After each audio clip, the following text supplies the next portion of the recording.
땅이 깊이 파이면 그만큼 많은 물이 고일 수 있듯이 삶에도 어려움과 아픔이 크면 클수록 하나님의 부어주시는 은혜는 더 많은 것임을 믿습니다. 성경은 죄가 더한 곳에 은혜가 더욱 넘친다고 했지요. 지금 코로나로 있는 이 현실이 결국 우리 인간의 죄와 허물과 연약함 때문임을 겸손히 참여하는 마음으로 고백하며 또 그 하나님 앞에 엎드리면 우리를 향하신 하나님의 은혜는 더 풍성히 우리 가운데 부어지는 이때가 될 줄 믿습니다. 바로 이와 같은 믿음의 눈으로 이 시대를 바라보면 사람들은 지금이 위기의 시대다, 시련의 시대라고 말하겠지만 믿음의 눈으로 보면 이 시대는 사실 더 큰 은혜가 부어지는 풍성한 은혜의 시대일 수 있는 겁니다. 이 대림절에 주님께서 정말 약하고 상한 우리의 심령 가운데에 찾아오셔서 그 부어주실 더 큰 은혜를, 더 깊은 은혜를 사모하고 또 누릴 수 있는 이 대림절에 여러분 되시기를 예수님의 이름으로 축복합니다. 지난 주일에는 대림절 또 성탄의 때가 되면 우리 교회에서 이렇게 장식하는 것 중에 대림환, 그것에 대해서 잠시 그 의미를, 기독교적 의미를 설명해 드렸습니다. 대림환이라고 하는 이 화환은 바로 하나님께서 예수 그리스도를 이 땅에 보내셔서 우리를 구원하시고자 하시는 그 계획을 성공리에 이루셨다, 바로 이 승리를 함께 축하하는 의미로 이 화환을 거는 것이고, 또 이 동그란 링의 모양을 한 것 자체가 그 끊임이 없는 것처럼 우리 안에 단절되고 깨지고 분리되고 흩어졌던 것들을 예수님 사랑으로 다시 하나로 묶어 이어 연결시켜 주신다, 그 은혜가 임마누엘의 하나님 우리 예수님께 있다라고 하는 것을 상징하는 것이라고 말씀드렸습니다. 오늘은 그 대림절의 여러 상징 중에 또 한 가지, 이 대림절에 밝히는 초를 잠깐 생각하도록 하겠습니다. 예수님은 말씀하시기를 나는 세상의 빛이니 나를 따르는 자는 어둠에 다니지 아니하고 생명의 빛을 얻으리라 말씀하셨죠.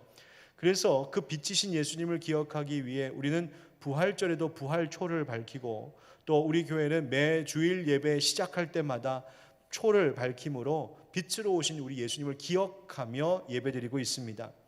그런데 이 대림절에 밝혀지는 초에는 또 한 가지 의미가 있는데, 그것은 초가 자신을 태워서 빛을 밝히듯이 하나님이신 예수 그리스도께서 이 땅에 낮고 천한 몸으로 내려오신 것, 바로 그것을 기억하게 하는 겁니다. 하나님이신 그분께서 우리를 섬기시고 우리를 살리시기 위하여 이 땅에 희생 제물로 오셨음, 바로 그것을 상징하는 겁니다. 그렇게 대림절의 초는 이 어둠을 밝히시러 세상의 빛으로 오신 예수님, 그리고 구원의 은혜를 주시기 위하여 스스로를 희생하신 우리 예수님을 기억하게 하는 것, 바로 그것이 대림초입니다. 이 대림절의 초를 볼 때마다 우리가 묵상하는 것 두 가지가 바로 그것이죠. 먼저는 이 밝은 빛 앞에 우리의 어두운 것들을 과연 내가 잘 드러내고 있는가 하는 점입니다. 살면서 내 안에 그냥 어둡게 덮어두려고만 했던 것들, 내 속에 잘못된 것, 잘못된 습관, 잘못된 욕심, 내 안에 병적으로 자리 잡고 있는 죄악된 모습들, 그 실체가 과연 예수님의 진리의 빛 앞에서 밝혀지고 있는가? 내가 주님의 빛 앞에 내가 그것을 밝히 보이며 나아가고 있는가 하는 것입니다. 여러분, 이것을 두려워하지 마세요. 예수님이라고 하는 빛은 우리가 수술할 때 쓰는 레이저 광선 같아서 막 쏘아붙이는 그런 빛 아닙니다. 촛불은 부드럽고 따뜻하죠. 바로 그 온화한 촛불 앞에 비추이는 것처럼 온화한 성품이신 예수님이라고 하는 그 빛 앞에 서면 우리를 주님께서 부드럽게 감싸 안아주시고 부드럽게 우리를 밝혀주시는 줄 믿습니다. 여러분, 그 은혜가 있는 거예요. 빛으로 우리를 고치시고 변화시키십니다.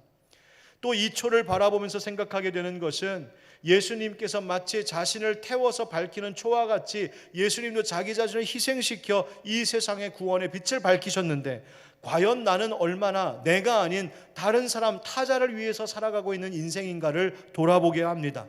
나는 과연 누군가를 섬기고 있는가? 나는 과연 누군가를 위하여서 희생한 것이 있는가? 누군가의 유익을 위하여 나는 오히려 손해를 봤던 일들이 있었는가? 여러분, 이 대림절의 초를 보면서 자신을 태워서 생명의 빛을 밝히신 우리 예수님처럼 우리도 그렇게 이 세상에서 빛된 삶을 살겠노라고 다짐할 수 있는 은혜가 있기를 간절히 바랍니다. 여러분, 이처럼 어두운 길, 어두운 세상 밝히시려고 우리 예수님이 오셨습니다. 왜? 우리가 어두운 길이 아닌 밝은 길 가기를 원하시기 때문입니다. 우리 그리스도인들은요, 이처럼 길을 가는 사람들입니다. 그래서 우리를 구도자라고 말하기도 합니다. 이 구도자, 사절 구에 구할 구자, 그다음에 길도자, 구도자, 길을 찾는다. 길을 찾는 사람들. 여러분, 사실 그런데 생각해 보면 내가 그리스도인입니다 라고 하는 말은 달리 말하면 나는 길을 찾았습니다 라고 하는 뜻이기도 합니다. 누가 길이십니까? 그렇죠. 예수 그리스도께서 이미 우리의 길이심을 우리가 깨달아 알기에 나는 이제 예수님이라고 하는 길을 가겠습니다 라고 결단하고 회심한 사람들이 그리스도인입니다.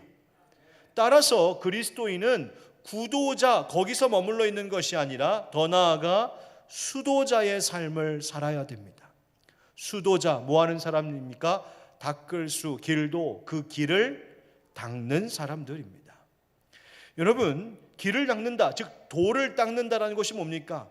나로 하여금 깨닫고 알게 하신 그 진리의 길, 그 생명의 길, 그 복된 길에서 내가 벗어나지 않도록 그 길로 곧장 잘 걸어갈 수 있도록 날마다 그 진리로 나를 다스리고 날마다 나를 새롭게 하는 것, 바로 그것이 수도, 도를 닦는 것이죠. 그런 의미에서 우리는 수도사들입니다. 여러분, 우리가 어디 산속에 있는 수도원에 들어가서 수도 생활하는 것은 아니지만 우리에게 주신 삶의 그 각자의 자리에서 도 닦으며 살아가는 사람들이 우리들입니다. 따라서 이렇게 말할 수 있겠죠. 그리스도인은 제가 수도사다. 집에 머물러 있는 우리 각자의 자리에 있는 수도사, 그리고 일상의 수도사라고요. 또 그런 관점에서 교회를 보면 어떻습니까? 교회는 도시 속의 수도원이요 세상 속의 수도원이 되는 겁니다. 저는 우리 하늘빛 광성교회가 이 일산 지역, 고양시, 파주시, 김포시 이 지역 경기 북부에 정말 성결한 수도원 같은 교회 되었으면 좋겠습니다. 수도, 길을 닦다. 여러분, 이 말, 이 길을 닦는다라고 하는 말을 가만히 생각해 보면 오늘 말씀과 더불어 그렇지, 우리에게 깨닫게 하신 이 진리의 길, 이것을 잘 연마하는 수도도 수도이지만 주님께서 우리에게 오실 길을 예비하면서 그 길 닦는 것도 수도이구나 깨닫게 됩니다. 이 길로, 예수님 보여주신 그 길로 가기 위하여서 스스로를 수양하고 정진하는 것도 필요하지만 사실 그것은 다른 면에서는 주님께서 우리에게 기쁨과 은혜 주시기 위해서 찾아오고 계신 그 주님의 길을 닦고 예비하는 것이기도 합니다. 독일에 아름다운 도시 하이델베르크라고 한 곳이 있습니다. 그 도시에를 가면 그 강변에 철학자의 길이라고 하는 언덕길이 있습니다. 왜 철학자의 길이라고 부르냐면 그 길을 걷다 보면 철학자가 아닌 사람도 깊은 사색을 하게 되고 놀라운 깨달음을 얻는다 해서 붙여진 이름이 철학자의 길입니다. 그 길을 걸었던 적이 있습니다. 그런데 그 길이 뭐 굉장히 멋지고 넓은 길이 아니라 아주 좁디 좁은 길이 골목길입니다. 양쪽과 바닥이 돌들로 그냥 막 거칠게 쌓여 있는 길이고요. 또 그 길이 평탄한 길이 아니라 언덕배기 가파른 길이어서 걷다 보면 생각할 틈도 없이 숨을 헐떡이기도 합니다. 그래서 그 길을 함께 걸었던 우리 목사님, 전사님들과 함께 이렇게 말한 적이 있어요. 야, 여기가 철학자의 길인 이유를 알겠다. 철학의 깨달음은 이 인생의 가파른 언덕과 같은 고난 끝에 그 깨달음이 오는구나. 그렇게 농담삼아 말한 적도 있었습니다. 그런데 그 길을 걷다가 생각났던 것이 있어요. 그게 뭐냐면 이 길을 걷다가 문득 누군가가 깨달음을 얻었다면, 진리를 알게 되었다면 그것은 내가 가서 그 진리를, 깨달음을 발견한 것이 아니라 사실은 이 길을 통하여서 그 진리의 깨달음이 나를 찾아온 것이구나. 왜요? 진리의 깨달음, 그 진리라고 하는 것은 내가 만들 수 있는 것이 아니기 때문입니다. 세상의 어떤 삶의 이치라고 하는 것 내가 만드는 것 아니죠. 하나님이 이 세상을 창조하실 때에 그때 하나님 안에 있는 것이 그 세상의 진리요 삶의 이치입니다. 그러니 내가 만든 것 아니니 내가 찾은 것 아니죠. 그저 그 길을 가다 보니 그 길을 통하여 나에게 다가와 나를 만나준 것. 그것이 깨달음입니다. 꽤 철학자 같은 깨달음이었죠. 예. 여러분, 은혜가 그렇습니다. 사실 우리는 은혜를 내가 찾아가는 것이 아니라 은혜가 우리를 향해 다가오는 겁니다. 내 힘으로 내 노력으로 은혜를 쟁취하는 것이 아니라 하나님의 은혜가 우리에게 다가와 우리를 만나주시고 우리에게 그 은혜를 부어주시는 것입니다. 다만 그 은혜를 부어주시기 위하여 찾아오고 계신 우리 주님을 위한 그 길을 나는 예비할 뿐인 겁니다. 오늘 성경에서 이사야 선지자는 바벨론의 포로 생활 가운데 있게 될 이 유다 백성들을 향하여 하나님의 위로를 선포하고 있습니다. 1절 2절 말씀에 너희 하나님이 이르시되 너희는 위로하라 내 백성을 위로하라 너희는 예루살렘의 마음에 닿도록 말하며 그것에게 외치라 그 노역의 때가 끝났고 그 죄악이 사함을 받았느니라 그의 모든 죄로 말미암아 여호와의 손에서 벌을 배나 받았느니라 할지니라 하시니라. 아멘. 너희는 위로하라 내 백성을 위로하라 마음에 닿도록 말하라. 이 말은 격려하라는 뜻입니다. 왜요? 지금 위로가 필요한 절망의 때이기 때문인 겁니다. 그런데 지금이 그렇게 어렵고 힘든 절망의 때인 것 같지만 성경은 뭐라고 말합니까? 이것이 곧 끝날 것이라고. 우리에게 다가오는 위로의 때, 은혜의 때가, 기쁨의 때가 있을 것이라고 말하고 있습니다. 우리에게 주실 평안이 지금 다가오고 찾아오고 있다고 말합니다. 그래서 이것을 우리는 소망이라고 부를 수 있는 겁니다. 이 은혜와 평강의 소망이 우리에게 올 수 있도록 이사야 선지자가 뭐라고 외치고 있습니까? 광야에서 여호와의 길을 예비하라. 이사야가 예비하라, 길을 예비하라 한 말은 길을 닦으라라고 하는 뜻입니다. 길을 만들어 준비하라고요. 이렇게 말을 했던 그 배경이 있습니다. 바벨론 포로 생활을 하던 유대인들은 떠나온 그 고향 예루살렘 성을 늘 그리워했습니다. 언제쯤 돌아갈 수 있을까? 그래서 이 바벨론 포로 생활을 하면서 항상 예루살렘 쪽을 바라보면서 그 타향살이의 괴로움과 서러움을 늘 서로 달래곤 했었죠. 그런데 바벨론에 있는 사람들이 유대 땅 쪽을 바라보면 그 눈앞에 보이는 것은 길게 뻗은 좋은 길, 고속도로 같은 길이 아니라 그 가는 길을 꽉 막고 있는 높은 산맥, 도무지 넘어설 수 없을 것 같은 광야 사막이 놓여 있었을 뿐이었습니다. 그러니 서러움의 예루살렘 쪽을 봐도 그 높은 산맥, 그 험준한 그 광야, 그거 보면서 마음이 낙심되는 거죠. 아, 우리는 못 가나 보다. 여기서 끝나나 보다. 예루살렘 유대 땅까지 넓은 길이 나 있는 것도 아닙니다. 그 험하고 굽은 그 길, 혼자의 힘으로 더 이상 절대로 바벨론 빠져나갈 수도 없고 그 광야를 뚫고 갈 수도 없는, 그래서 늘 낙심하고 실망하고 주저앉고. 그런데 뒤를 돌아서 바벨론 성읍을 보면 그 바벨론 성에는 도시마다 큰 길들, 길게 잘 뻗어 있는 고든 길들이 있었습니다. 대로가 있었어요. 그 대로가 무엇이냐면 바로 바벨론 사람들이 자기들의 신을 섬기기 위하여, 숭배하기 위하여 신전을 만들어 놓고 그 신전까지 쭉 뻗어 있는 길, 저들이 신을 숭배하려고 축제를 할 때 그 행렬을 위해서 만들어 놓은 대로들이 쫙쫙 있는 것을 보았습니다. 이사야 선지자가 외치는 겁니다. 저와 같은 저 대로는 저 바벨론 사람들이 섬기는 우상들을 위해서 있어야 될 것이 아니라 사실 우리의 참 하나님 여호와 하나님을 위해서 있어야 할 길이다. 우리 이제 하나님을 위하여서 이 길을 만들자. 하나님을 위하여서 이 큰 대로를 만들자. 하나님께서 찾아와 주실 것이다. 여러분, 바벨론 사람들이 만들어 놓았던 대로는 자기들이 가지고 있는 그 어떤 것들을 다 가지고 어떻게든 자기 우상 그 신에게 잘 보이기 위해서 자기들이 찾아 나서야 하는 그 길이었어요. 그런데 우리가 하나님을 위하여서 만들어 놓는 이 길은 하나님께서 먼저 우리를 찾아와 주시는 은혜의 길입니다.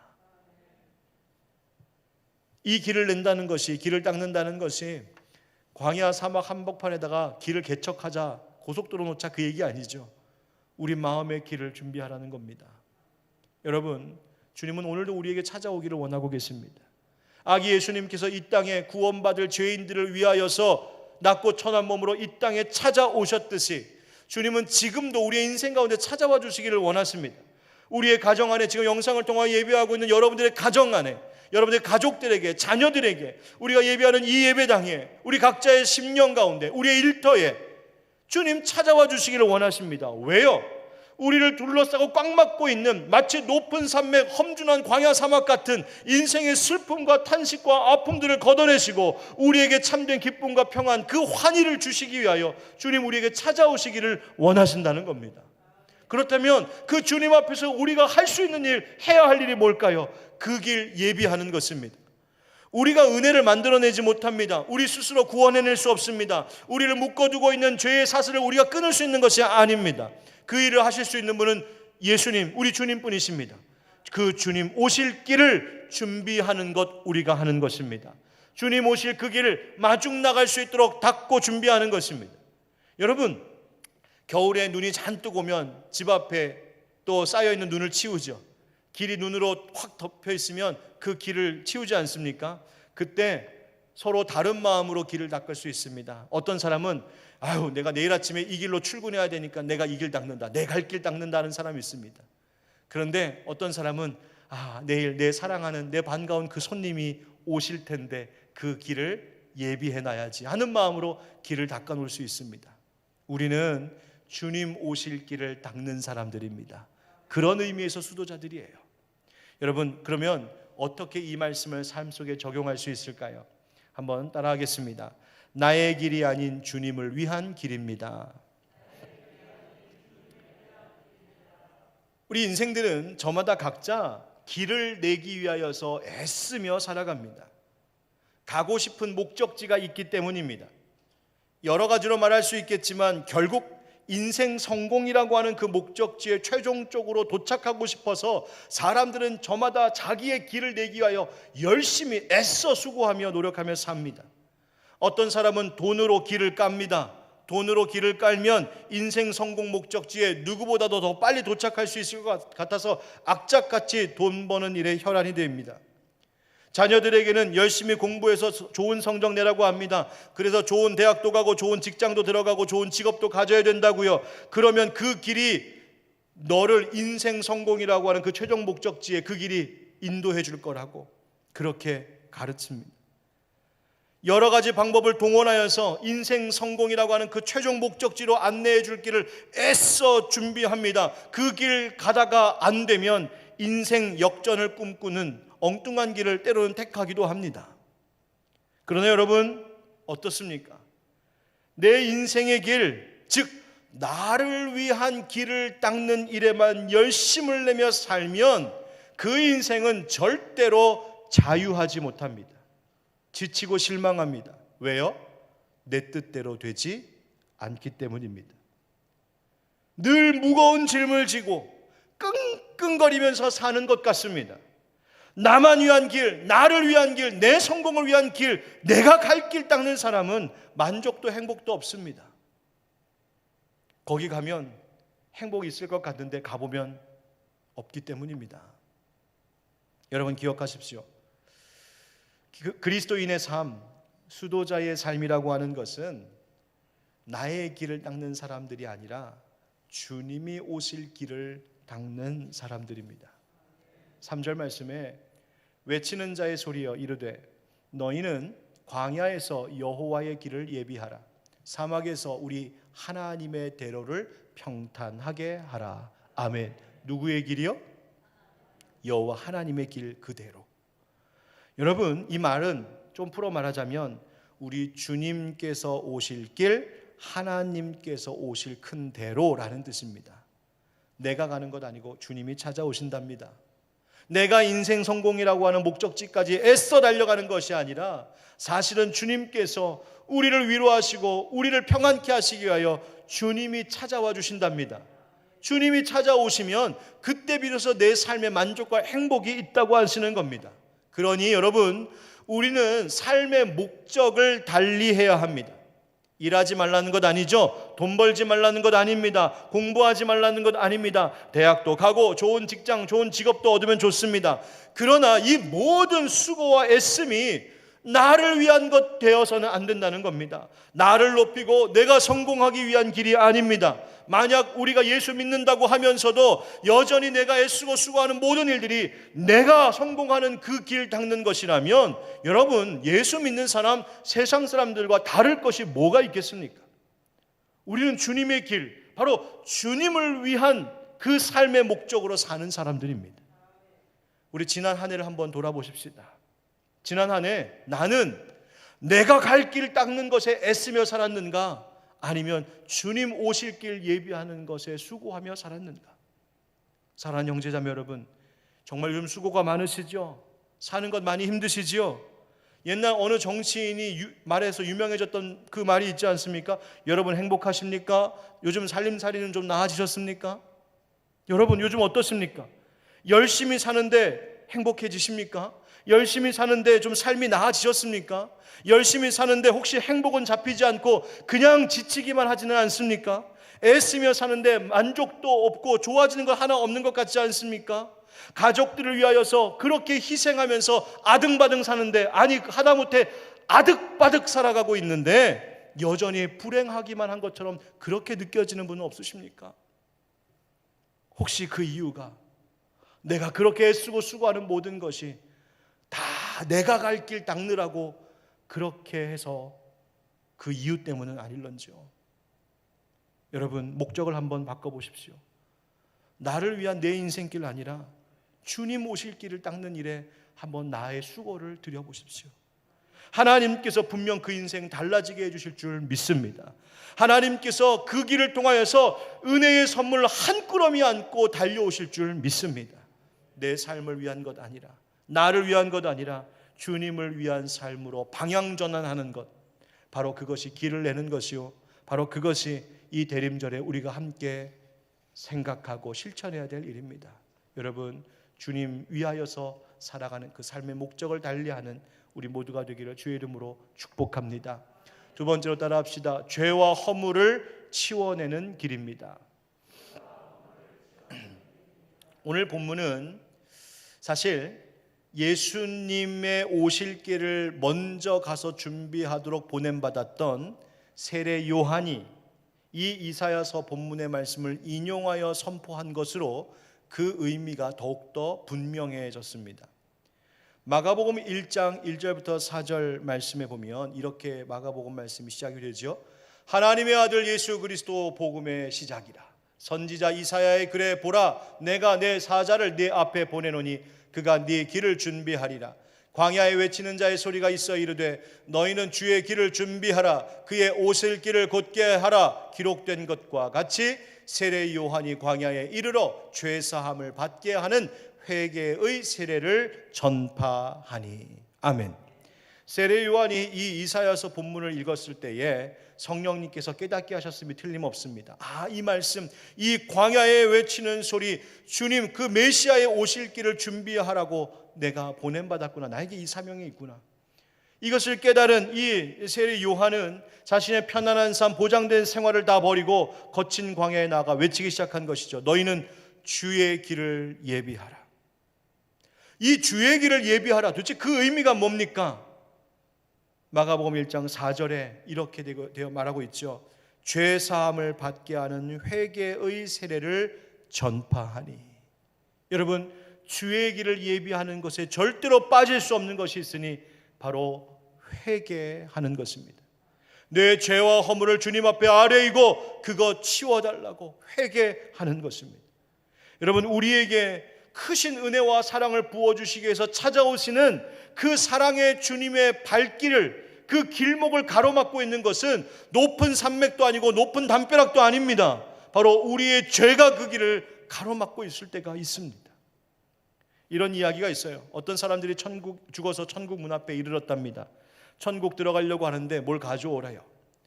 먼저는 온 세계를 두루다니면서 자유를 위해서 투쟁하고 싸우며 그렇게 희생한 위대한 장수가 천국 문 앞에 섰습니다.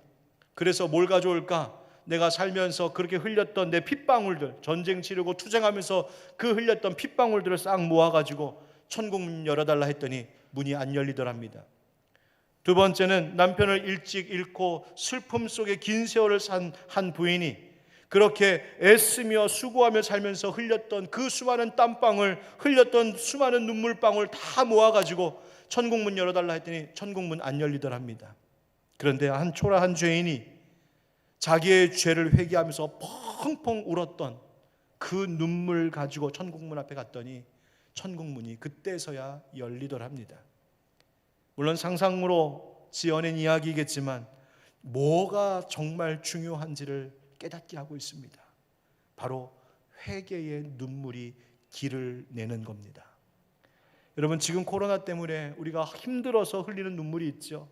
열심히 일하고 수고하면서 흘리는 눈물이 있죠. 안타까운 현실과 이 세상을 바라보면서 흘리는 눈물이 있죠. 그런데 궁극적으로 그런 눈물로는 우리 영혼의 문제를 해결하거나 구원해내지는 못한다는 겁니다. 하나님께서 정말 이 시대에 우리들에게, 특별히 그리스도인들에게 더욱 바라고 계신 것이 뭘까? 회개의 눈물입니다. 생각해 보세요. 내가 바다를 항해하고 있는 배를 타고 있는데 저 앞에 암초가 있습니다. 이대로 가면 암초에 부딪힐 것이 뻔합니다. 만약 여러분이 그 배의 선장이라면 여러분 뭐 하시겠습니까? 그 배 갑판 청소하고 계시겠습니까? 아니면 야, 암초에 부딪히면 배 안으로 물이 들어올 테니까 우리 그 물 퍼낼 바가지나 미리 준비하고 있자. 탈출할 구명보트나 준비하고 있자. 여러분 그렇겠습니까? 아닙니다. 선장이라면 당장 그 배의 키를 잡고 키를 돌려 방향을 바꿔야 합니다. 그게 먼저입니다. 여러분, 우리가 삶의 방향 키를 바꾸는 것, 바로 그게 회개입니다. 내 일상의 생활의 방향을 바꾸어 가는 것이 회개입니다. 여러분, 이것을 미루어서는 안 됩니다. 미루다 암초에 부딪힐 수 있습니다. 우리가 죽어서 회개하는 것 소용없습니다. 내가 언제 죽을지, 언제 주님 다시 오실지, 언제 주님이 나를 데려가실지 우리는 알 수 없는데 어떻게 죄의 회개를 미루어둘 수 있겠습니까? 여러분, 오늘 말씀 듣는 가운데, 예배드리는 여러분들 가운데 성령께서 내 속에 너 이거 회개해야 돼 라고 깨닫고 찔러주시는 것 있거든. 그 회개 내일로 미루지 말고 오늘 당장 회개하십시오. 아니, 오늘 이 예배의 자리에서 회개하고 가십시오. 그 눈물이 우리의 인생길을 새롭게 닦을 것입니다. 주님이 주시는 기쁨을 가로막고 있던 내 안에 있는 죄와 허물의 문제들 치워내야 됩니다. 오늘 4절 말씀에 고르지 아니한 곳이 평탄하게 되며라고 하시지요. 고르지 아니한 땅. 여러분, 교만하게, 내 삶 속에 교만하게 쑥 올라온 것 낮춰야 합니다. 내 남편에게, 내 아내에게 교만했던 것, 내 주변 사람들 앞에서 나를 드러내고 오만했던 것, 고집 부렸던 것, 쑥 올라와 있던 것, 여러분 다 낮춰야 됩니다. 낮추고 가세요. 울퉁불퉁한 길도 있습니다. 하나님을 향한 내 마음이 마치 울퉁불퉁한 길처럼 이랬다 저랬다 변덕스러웠다면, 하나님, 나 하나님 향해서 일편단심 민들레 할래요. 나 하나님만 바라보고 살래요. 나 주님만 바라보는 주바라기로 살래요. 그 진실된 마음 갖도록 회개하셔야 합니다. 내 생활을 돌아보니, 내 습관을 돌아보니 더러운 것, 어긋난 것, 잘못된 것, 죄악된 것 있거든. 여러분 깨끗하게 하셔야 합니다. 또 믿음 생활하는 가운데 내 믿음 생활의 길을 가만히 보니까 마치 요즘 가끔 보게 되는 싱크홀, 가다가 뻥 뚫려서 확 땅이 꺼져 있는 싱크홀처럼 내 믿음의 인생길 가운데에 약해 무너진 자리들이 있거든. 다시 말씀으로, 기도로 그 뻥 뚫린 자리를 도두어내어 다시 그 길을 평탄하고 단단하게 만드셔야 됩니다. 미루지 마십시오. 오늘도 열심히 그 길을 닦는 수도자, 그들의 길을 통하여서 우리 주님이 나를 찾아와 주실 줄 믿습니다. 마지막으로 따라합시다. 생활의 산과 언덕을 정리하는 길입니다.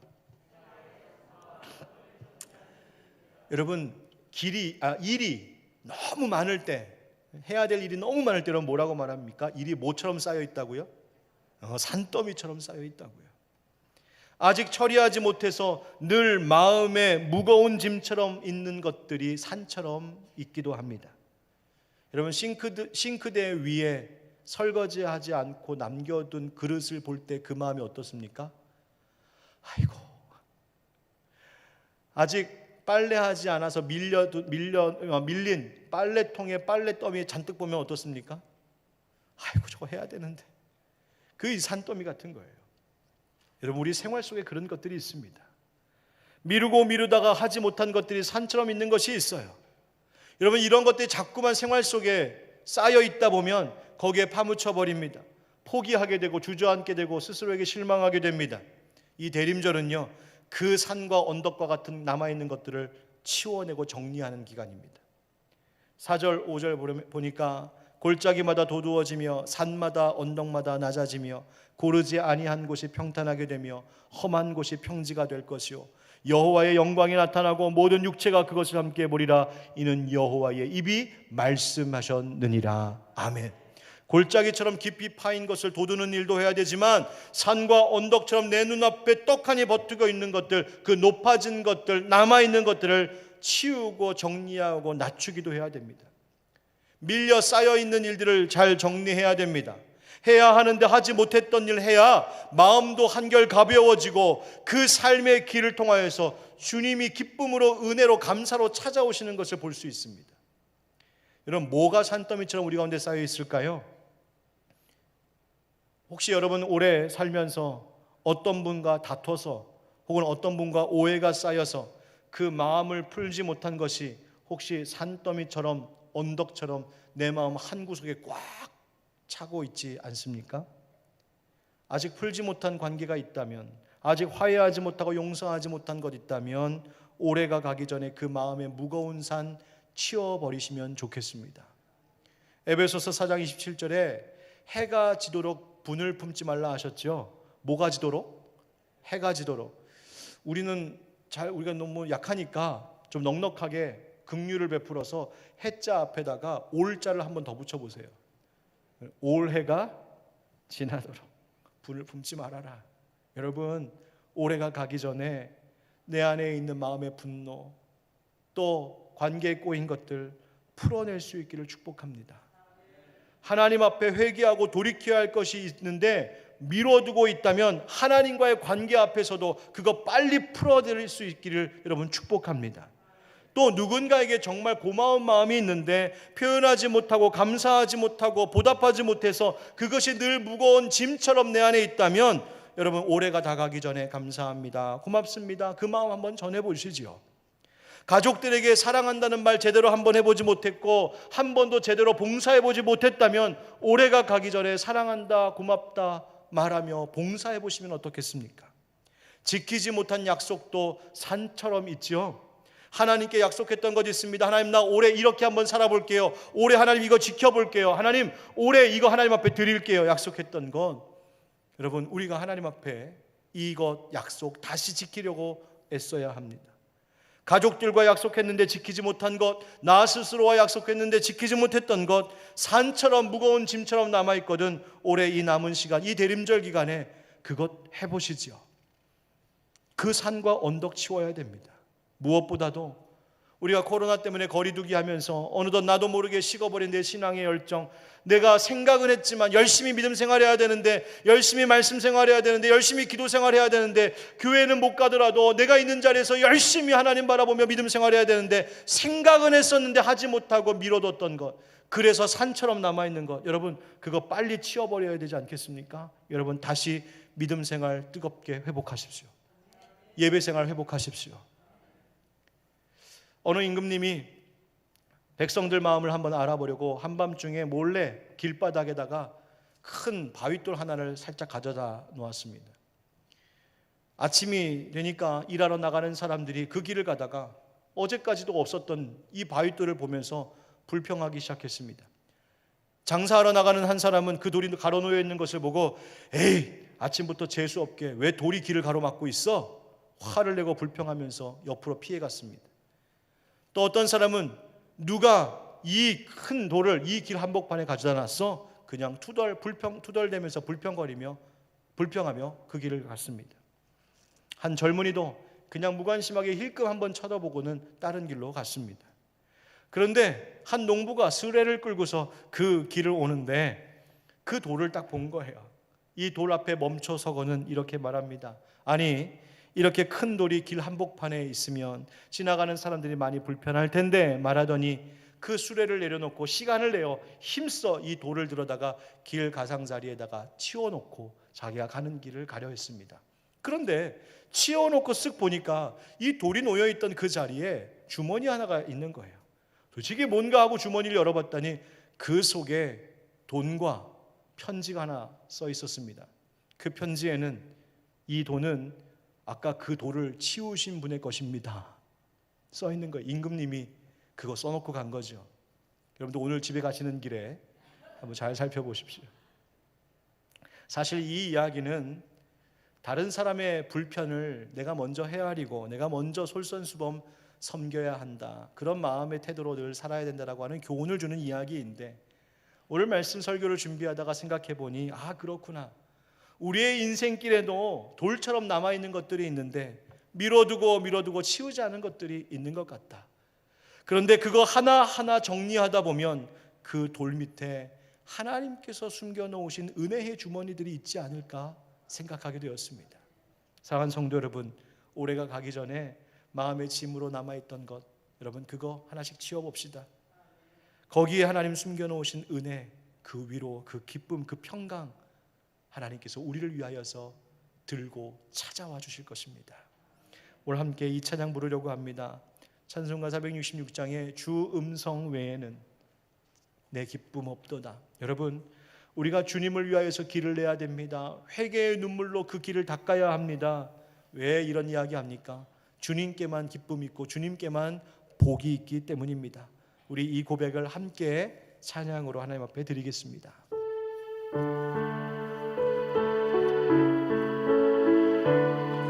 주 음성 외에는 더 기쁨 없도다. 주 음성 외에는 더 기쁨 없도다. 날 사랑하신 주 아멘. 기쁘고 기쁘도다. 항상 기쁘도다. 나 주께 왔사오니 복주 나 주께 왔으니 나 주께 왔으니 복 주시옵소서. 주 함께 계시면 큰 시험이기래. 기쁘고 기쁘도다. 항상 기쁘도다. 나 주께 왔사오니 복주 기쁘고 기쁘도다. 기쁘고 기쁘도다. 항상 기쁘도다. 나 주께 왔사오니 복 주옵소서. 우리 이 시간 함께 말씀을 기억하면서 기도하겠습니다. 주님 앞에 서기를 원합니다. 주님 내게 찾아와 주시옵소서. 주님을 위한 길을 닦는 인생 살겠습니다. 주님, 회개의 눈물로 그 길을 예비하겠습니다. 하나님, 우리에게 미뤄두었던 그 삶의 숙제들을 하나씩 풀어감으로 그 산을 치우고 언덕을 치워 주님 오실 수 있게 하겠습니다. 주여, 우리를 새롭게 하여 주시옵소서. 예비해 두신 그 은혜의 복을 부어 주시옵소서. 우리 함께 간절한 마음으로 말씀을 기억하면서 이 시간 잠시 기도하겠습니다. 기도합시다. 하나님, 이 시간 기도합니다. 주님의 은혜를 가로막고 있었던 우리의 모든 죄악된 것들, 우리의 허물들, 모든 영적 장애물들을 하나님 제거하게 하여 주시옵소서. 산처럼 밀어두었던 것들, 하나님 우리가 손대기 싫어했던 것들, 그냥 덮어두기만 하려고 했던 것들, 이 시간 주의 밝은 빛 앞에 드리오니 주여 우리를 밝히시고 새롭게 하여 주시옵소서. 하나님, 그래서 주님 찾아오시는 그 은혜를 보게 함께 하여 주시고 주님 찾아오셔서 우리에게 부어주신 기쁨과 평강을 누릴 수 있도록 하나님 역사하여 주시옵소서. 하나님 코로나19가 너무나 어려운 가운데 있습니다. 주여 이 나라 이 민족을 불쌍히 여겨주시고 우리 사랑하는 우리 모든 가정들 또 권속들 교회와 이 나라 이 민족 하나님이여 고쳐주시옵소서. 이 남은 2020년을 잘 마무리할 수 있도록 은혜 내려 주시옵소서. 오늘도 간절히 바라고 사모하는 영혼들에게 은혜의 선물 하나를 안고 달려오시는 참 좋으신 주님, 우리가 날마다 주님을 위한 그 길 닦으며 살기를 원합니다. 하나님, 우리는 내 인생 성공의 길만을 닦으려고 애쓰며 살았던 것 같습니다.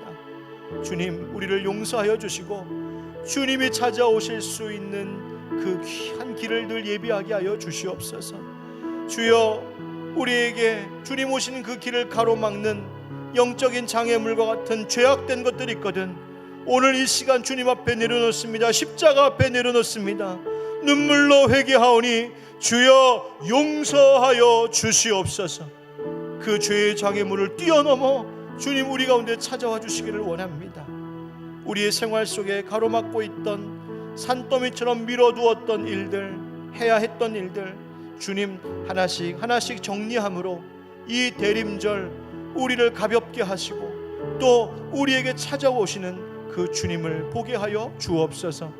하나님, 코로나 또 이 확산세가 너무나 거세게 지금 이르고 있습니다. 주님, 우리나라 우리 백성들 우리 이웃과 이 사회를 불쌍히 여겨 주시옵소서.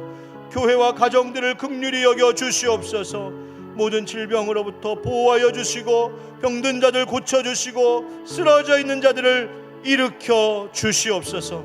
대림절 주님과 함께 잘 보내므로 이 2020년의 마지막을 마무리 잘할 수 있도록 성령님 우리를 이끌어 주시옵소서.